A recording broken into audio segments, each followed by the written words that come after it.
Hello, it's Philip Taylor speaking from Richmond Green Chambers in London.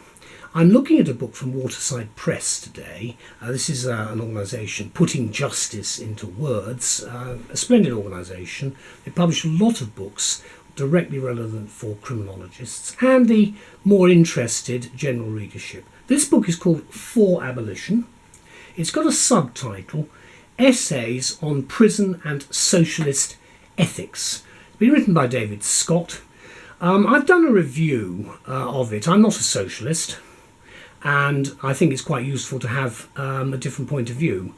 I see what Mr. Scott is saying, but I come from it from a different angle. And what I've said in my title for the review is The Inconclusive Politics of Penal Abolition.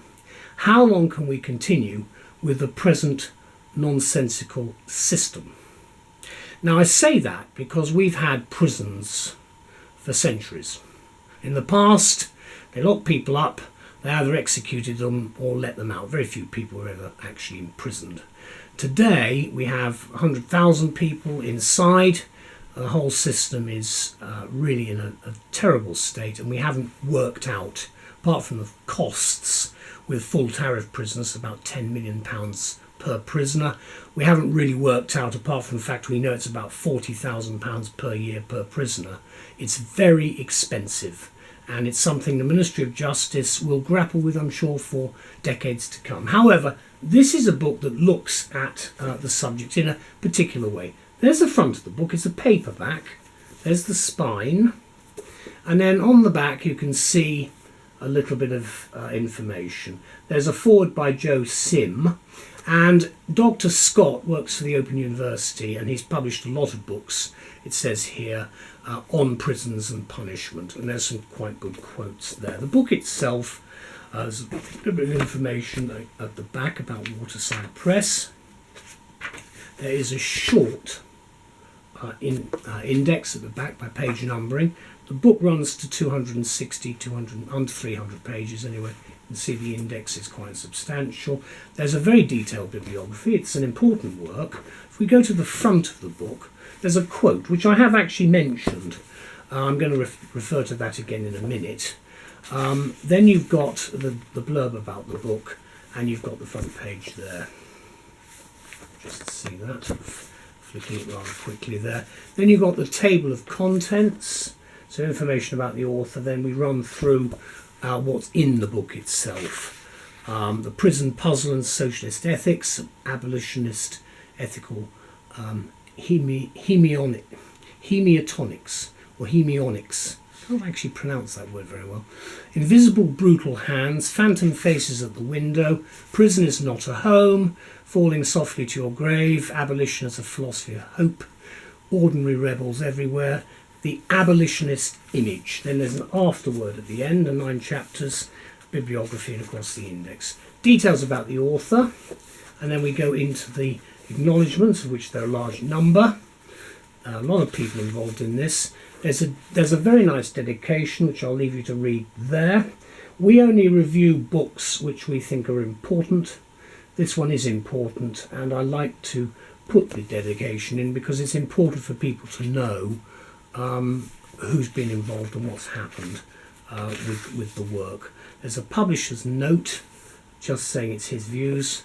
Then some cases, very few of them really, and then a little note by Professor Emma Bell, which is quoted partly at the back, just talking about this collection. It's dated July 2020. They've got various other people, Dr. Catherine Chadwick, Dr. Alana Barton, and then we get into the foreword from Joe Sim. And then after that, we then move from there into a preface. There's a lot of stuff here. Then the preface by David Scott. And then after that, we get into the body copy itself. And the first chapter, The Prison Puzzle and Socialist Ethics, making the case for abolition. And again, as I say, it's an important book. And let me just give you a general picture of what's in it, because this is a new book from Waterside, and it draws upon the socialist ethics of dignity, empathy, freedom, and the paradigm, that's the word I will describe it as, of life, to systematically critique imprisonment as a state institution characterised by social death, because obviously you're taking away a person's freedom. Now, Swift, who's well known to many people for Gulliver's Travels and lots of other things, is actually quoted. He lived from 1667 to 1745, and he said, "Laws are like cobwebs, which may catch small flies, but lets wasps and hornets break through. Connecting the politics of abolition to wider emancipatory struggles for liberation and social justice is what this book puts forward, because it looks at the argument for penal abolition, or penal abolitionism, if we can use an ism to cover it, which should, they say, or the author specifically and colleagues say, should be understood as an important public critical pedagogy and a philosophy of hope that can help to reinvigorate democracy and to set society on a pathway towards living in a world without prisons." Now that's where the problem is, because we've had, as I said, prisons for a very long time, and there's a very big danger that other things may come into play in the future. At the moment, though, we're heading for a position where we've got a bit of a stalemate. We're getting so many people being put away, many of whom have really massive social problems, apart from criminality, that need to be looked at. Now what we've got here, and again the words come in, I'm afraid, a little bit trendy for me, a systematic critique of imprisonment which challenges established views and myths. It examines why there still exists so much political and other misguided support for a long-failing institution. That's the prison system. Now, I'm going to make you draw your own conclusions on the basis that this is clearly set out as a socialist book on ethics about the prison system. And the question we've got for the 21st century is, how far do we go before other mechanisms come in and other forms of dealing with people who transgress are actually addressed?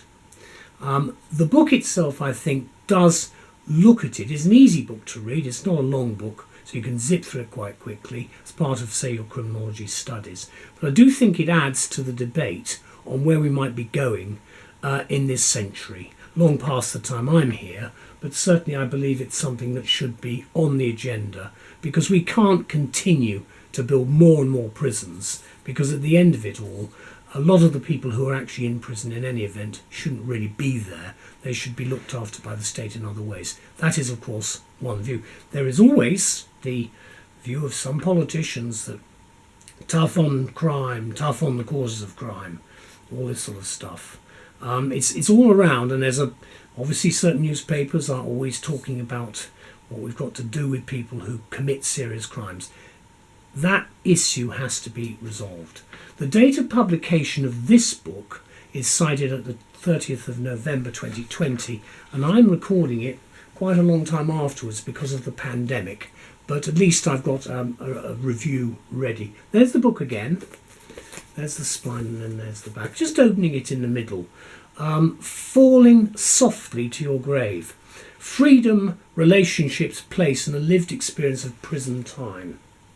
That's why I think it's important, because it's trying very much from a criminologist's point of view to try and give some indication. It's applied criminology, this area. It's to try and give you some idea of the problems as we see them at the moment and what we might consider doing about them.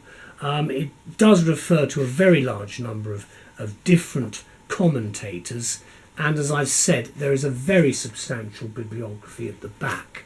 All the usual people are there, and a lot of others besides. A lot of books and a lot of articles.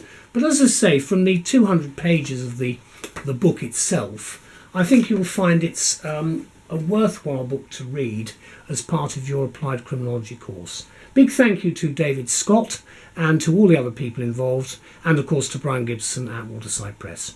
Thank you very much. Bye-bye.